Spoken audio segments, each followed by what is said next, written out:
사랑하는 성도 여러분, 오늘 우리는 하나님의 말씀 속에서 매우 중요하고 때로는 민감하게 여겨지는 주제를 함께 묵상하고자 합니다.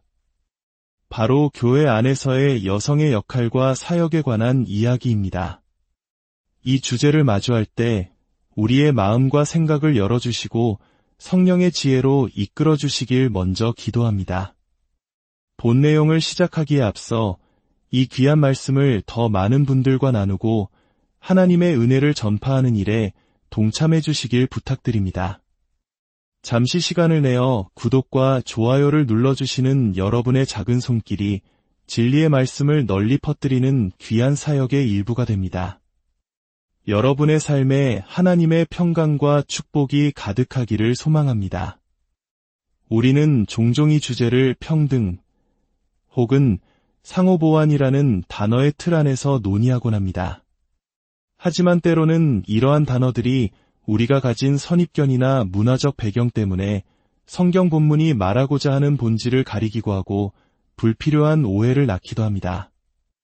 이는 마치 오늘날 한국 사회에서 특정 단어가 사용되는 순간 대화의 문이 닫혀버리는 현상과도 비슷합니다. 따라서 우리는 잠시 이러한 구호들을 내려놓고 성경이 실제로 무엇을 말하고 있는지 겸허한 마음으로 깊이 들여다볼 필요가 있습니다. 이 논의의 중심에는 항상 갈라디아서 3장 28절 말씀이 있습니다. 너희는 유대인이나 헬라인이나 종이나 자유인이나 남자나 여자나 다 그리스도 예수 안에서 하나이니라. 이 구절은 기독교 신앙의 위대한 선언이며 많은 이들에게 큰 영감과 해방감을 주었습니다. 하지만 이 구절의 진정한 의미를 이해하기 위해 우리는 바울이 이 편지를 썼던 당시의 상황을 정확히 알아야 합니다. 갈라디아서의 핵심 쟁점은 교회 내에서의 직분이 아니었습니다. 그것은 바로 어떻게 하나님의 가족이 되는가에 대한 문제였습니다. 당시 유대 율법주의자들은 이방인 신자들도 할례를 받고 유대인의 율법을 지켜야만 구원받을 수 있다고 주장했습니다. 즉, 하나님의 가족이 되기 위해서는 혈통적, 의식적 조건이 필요하다고 가르친 것입니다.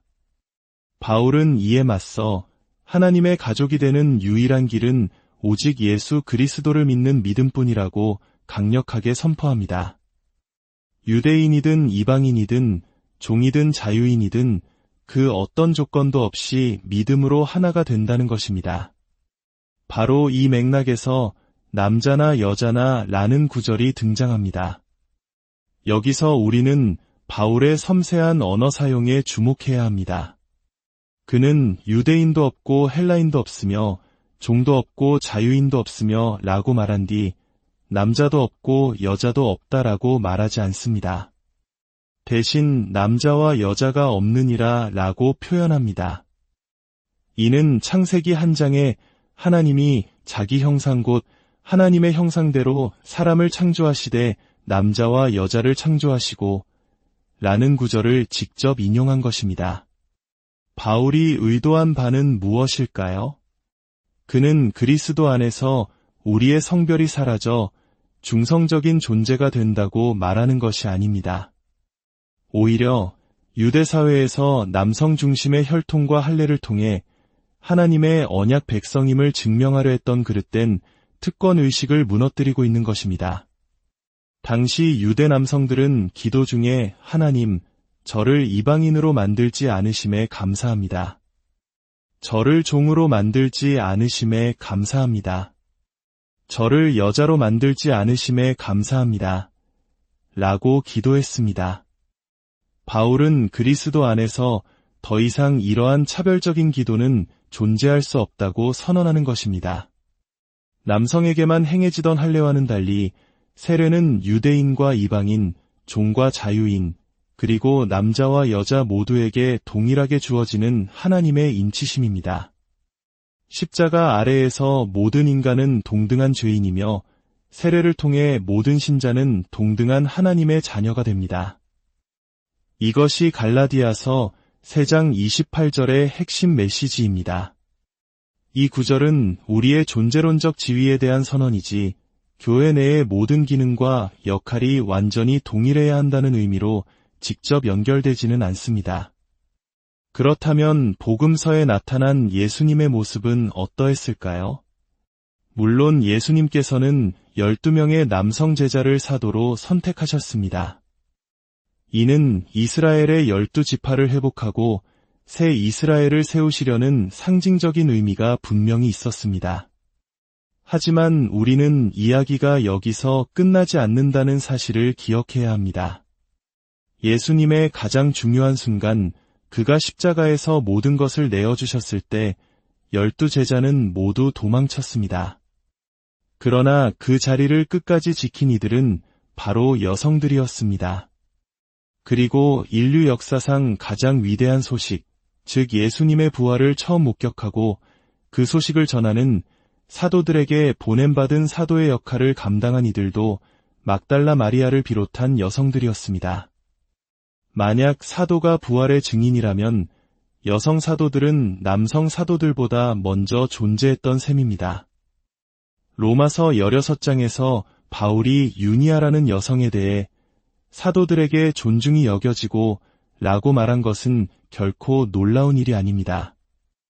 또한 누가복음 10장의 마리아와 마르다 이야기는 우리에게 깊은 통찰을 줍니다.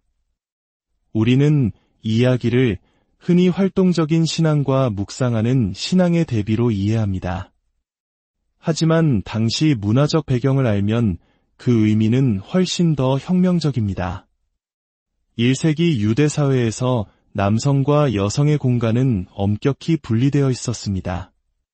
여성들은 집안의 여성 공간에 머물렀고 남성들은 남성 공간에서 토론하고 가르침을 받았습니다. 그런데 마리아는 이 모든 관습을 깨고 남성들의 공간으로 들어와 예수님의 발치에 앉아 말씀을 듣습니다. 발치에 앉는다는 것은 단순히 존경을 표하는 행위가 아닙니다. 그것은 랍비의 제자가 되어 가르침을 계승할 준비를 하는 공식적인 제자도의 표현입니다. 바울이 자신을 가말리엘의 문화에서 배웠다고 말했을 때와 같은 의미입니다. 마르다가 불평했던 진짜 이유는 단순히 일손이 부족해서가 아니라 마리아가 당시 사회가 여성에게 허락하지 않았던 경계를 넘었기 때문입니다. 그러나 예수님은 마리아는 이 좋은 편을 택하였으니 빼앗기지 아니하리라고 말씀하시며 마리아의 행동을 지지하셨습니다. 예수님께서는 여성이 배우고 가르침을 받을 제자로서의 자격이 있음을 공인하신 것입니다. 이러한 예수님의 가르침과 부활 사건의 증언 위에서 초대교회는 여성 지도자들을 자연스럽게 받아들였습니다.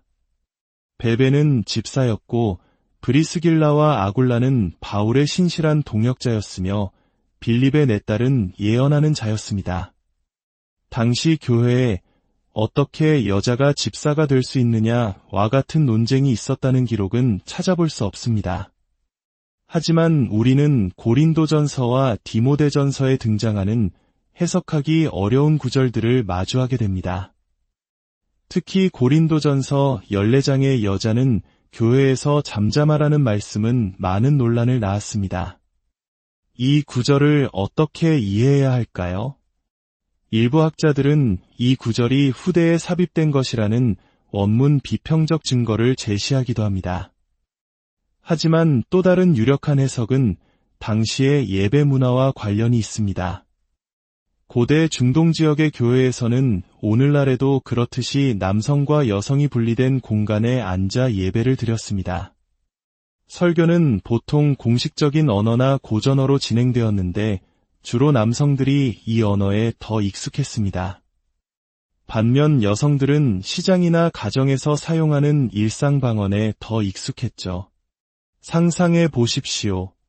설교가 진행되는 동안 여성들은 설교 내용을 이해하지 못해 지루해지기 시작하고 자기들끼리 이야기를 나누기 시작합니다. 소음이 점점 커지면 설교자는 여성분들은 조용히 해주십시오. 궁금한 것이 있으면 집에 가서 남편에게 물어보십시오 라고 말하게 됩니다.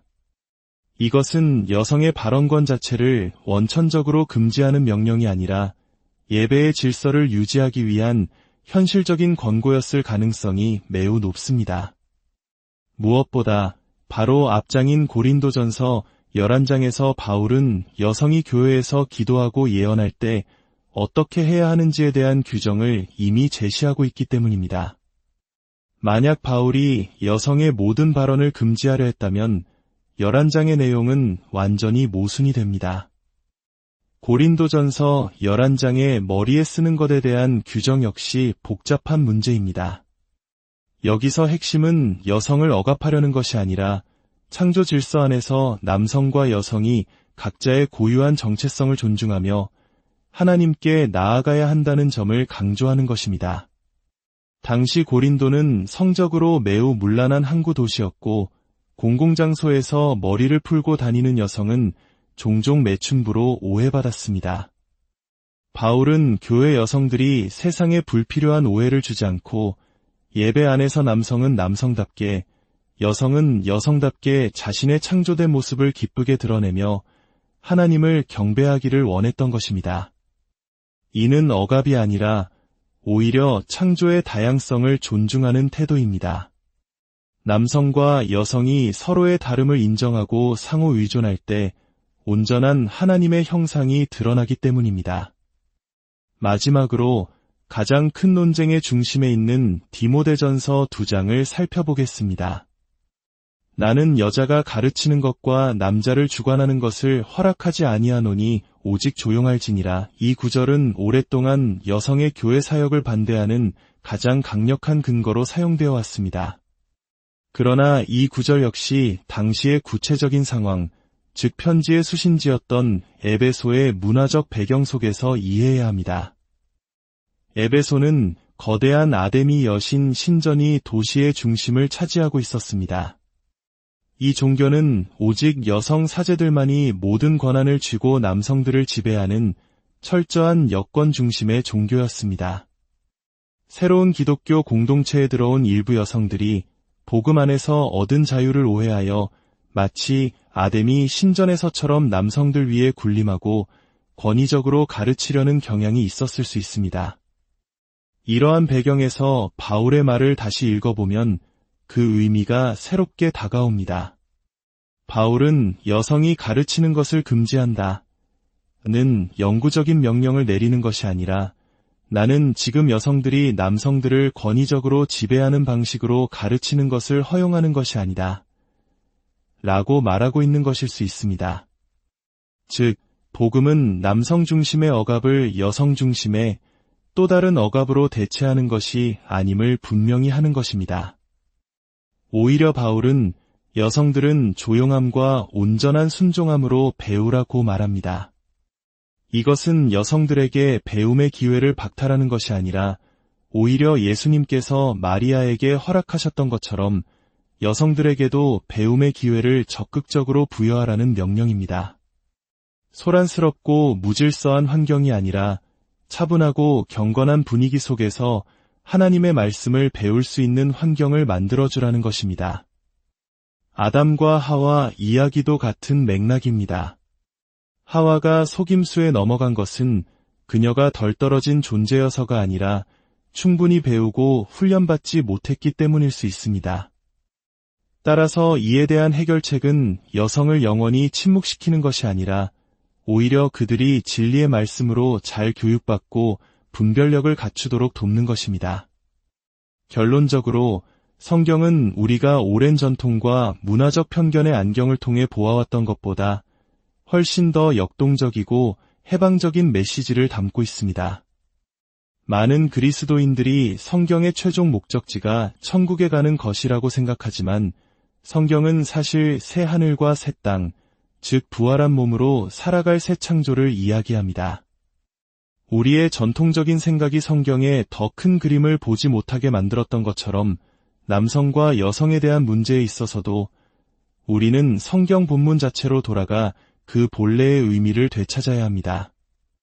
하나님께서는 남성과 여성을 동등한 존엄성을 가진 존재로 창조하셨고 각자에게 고유한 은사와 역할을 부여하셨습니다. 교회는 남성과 여성이 그리스도 안에서 한 몸을 이루어 서로의 다름을 존중하고 각자의 은사를 마음껏 발휘하며 함께 하나님의 나라를 세워가는 거룩한 공동체입니다. 이 말씀을 통해 우리 안에 있던 편견과 오해가 무너지고 모든 지체들을 하나님의 귀한 동역자로 바라보는 사랑의 눈이 열리기를 간절히 기도합니다. 여러분의 삶과 사역 위에 하나님의 풍성한 은혜와 지혜가 늘 함께 하시기를